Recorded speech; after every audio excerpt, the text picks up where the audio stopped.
రోజులు మాత్రమే సంవత్సరంలో 20 రోజులు. ఇప్పుడు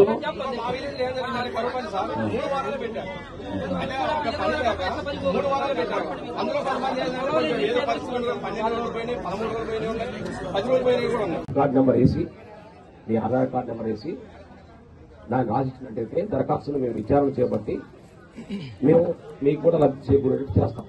సార్ మీరు అసలు పొలం నిరుపేదలకు ఇవ్వాలి సార్, రైతు భరోసా ఇతర మాత్రం ఇవ్వాలి సార్. అన్నది ఎవరికి ఇవ్వాలంటే పొలం లేని నిరుపేదలు ఇక్కడ కరువు పంతులు చెప్పండి సార్, సర్వే చేసిన చెప్పండి. మీరు మమ్మల్ని అడిగింది మేము చెప్తున్నాం సార్. చెప్పండి చెప్పండి సార్, చెప్పండి. ఆత్మీయ భరోసా అనేది ఆర్థిక సంవత్సరంలో 20 రోజులు పనిచేసిన వాళ్ళే లిస్ట్ చదివినాం. రేషన్ కార్డు దొంగలేదు, ఇల్లు దొంగలేదు, అలా కార్యక్రమాలు ఉన్నాయి.